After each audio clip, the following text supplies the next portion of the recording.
बोलना है स्टेज पे आके, इतना बड़ा मंच मिलता है, प्लेटफॉर्म मिलता है, तो मैं मेक श्योरिटी लेना चाहती हूँ कि क्या करना चाहती हूँ। मैं अपनी रिसर्च कर रही थी उस समय, और रिसर्च करते करते मुझे एक चीज समझ में आई, और ये सबके अलग अलग कंक्लूजन हो सकते हैं, बट मेरी कंक्लूजन ये थी कि सिर्फ और सिर्फ डायरेक्ट सेलिंग इंडस्ट्री ऐसी है जो कभी कोई कंप्यूटर आपके हाथ से ले ही नहीं सकता।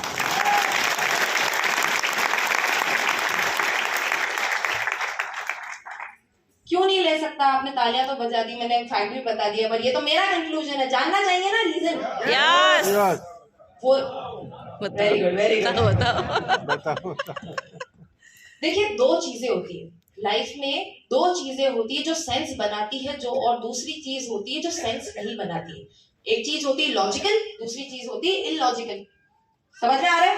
यस लॉजिकल कंप्यूटर सिर्फ लॉजिकल चीजें करता है। अगर कंप्यूटर को बोलो कि 2+2 क्या होता है, कंप्यूटर बताएगा 4 ही होता है, राइट?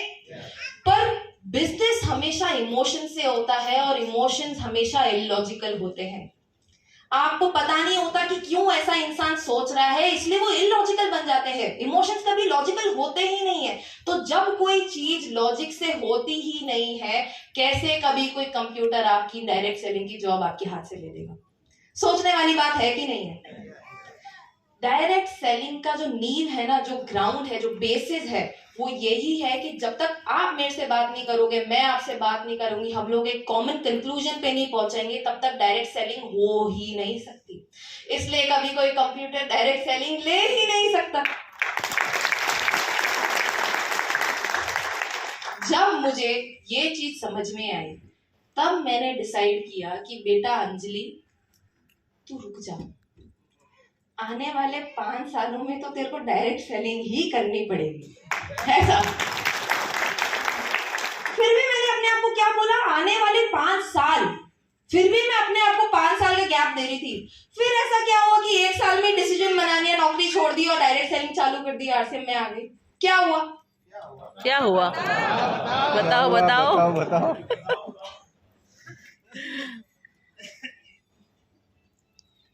आप सब लोगों ने प्रियंका चोपड़ा का नाम सुना है? यस पीछे यस प्रियंका चोपड़ा बहुत बड़ी स्टार है, सब लोगों ने नाम सुना ही है प्रियंका चोपड़ा का।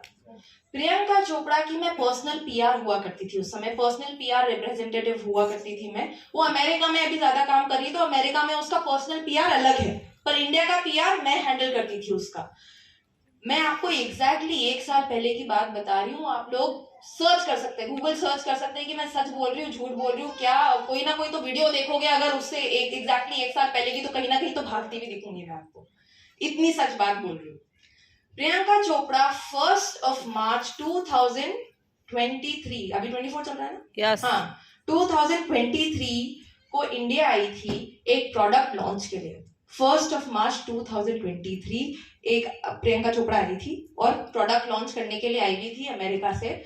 बहुत बड़ा प्रोडक्ट लॉन्च था, बहुत बड़ी कंपनी थी। तो प्रियंका चोपड़ा को है ना, इतना बड़ा इवेंट था, तो बहुत सारे मीडिया के लोग आने वाले थे, जर्नलिस्ट आने वाले थे। तो प्रियंका चोपड़ा को बोला गया था कि आप स्टेज पे आके बोलो। स्टेज पे आके बोलने के लिए मेरे को मेरी बॉस ने समझा के भेजा था कि इतना बड़ा इवेंट है, तो तुम ऐसा करना, प्रियंका चोपड़ा को स्क्रिप्ट देना, क्योंकि हर कुछ ही बोल देगी तो हर कुछ ही छाप देंगे। होता है, ऐसा ही होता है। तो मैंने प्रियंका चोपड़ा को ना पूरी स्क्रिप्ट बना के दी थी कि ये पॉइंटर्स आपको नहीं बोलने हैं, ये पॉइंटर्स आपको बोलने हैं। प्रोग्राम चालू हुआ, मैं और मेरी बॉस फ्रंट रो में बैठे हुए थे क्योंकि इतना बड़ा इवेंट था। प्रियंका चोपड़ा आई स्टेज पे, प्रियंका चोपड़ा ने बोलना चालू किया प्रोडक्ट के बारे में, कंपनी के बारे में। बोलते बोलते प्रियंका चोपड़ा ने कुछ ऐसा बोल दिया जो उसको नहीं बोलना चाहिए था, और मेरी बॉस स्लो मोशन में मेरी तरफ टर्न की और मेरे ऊपर चिल्लाने लगी सबके सामने, तेरा दिमाग खराब है, तू कैसी लड़की है, तेरे को मैंने समझाया था उसको ऐसा नहीं बोलना है, तूने ऐसा कैसा क्या समझाया उसको कि उसने ऐसा बोल दिया। मैंने बोला यार दिमाग खराब है इसका, जो मेरी गलती है भी नहीं उसके ऊपर मुझे क्यों डांटा जा रहा है इतना। और आप सब लोगों के साथ यही होता है, सारे बॉस होते ही खड़ूस है, सारे बॉस चिल्लाते ही रहते हैं फॉर नो रीजन। मेरी मिस्टेक भी नहीं थी, उसके ऊपर मेरी बॉस ने मेरे को इतना डांटा, इतने बड़े इवेंट, इतना बड़ा इवेंट था तो मैंने क्या काजल और मस्कारा डाल रखा हुआ था आंखों में, रो रही थी। रोते रोते सब कुछ साथ में आ गया, काला काला। कभी किसी ने पैंडा की शक्ल देखी होगी तो मैं एकदम उसकी तरह थी। भालू की शक्ल देखी, एकदम रिजेंबल कर रहे थे भालू और मैं उस समय।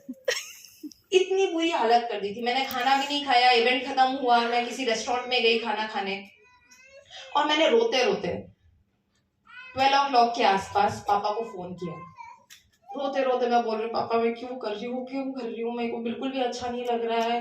मेरे को बॉस यूं ही फालतू में चिल्लाती रहती है, ये सिर्फ आज की स्टोरी नहीं है, हमेशा की स्टोरी बन चुकी है। आप मेरे को बताओ, अगर मैंने फ्यूचर में डिसीजन लिया आरसीएम करने का, क्या आप मेरे साथ खड़े रहोगे, क्या आप मेरा सपोर्ट करोगे? पापा ने बोला तू अभी के अभी नौकरी छोड़ और आरसीएम करना चालू कर दे।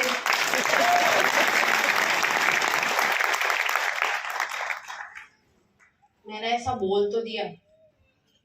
सुबह उठ के मुझे इतना रिग्रेट हुआ। मैंने बोला मैंने क्या बोल दिया?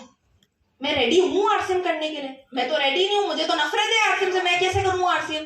तो मैं क्या झांसा बना रही थी, मैं क्या एक रणनीति बोलते हैं ना आप लोग, एक प्लान बना रही थी कि कैसे पापा को झांसे में डालूं और उनको समझाऊं कि आरसीएम करना नहीं है, वो तो इमोशंस में निकल गया। पर क्या है ना, मेरा बाप है।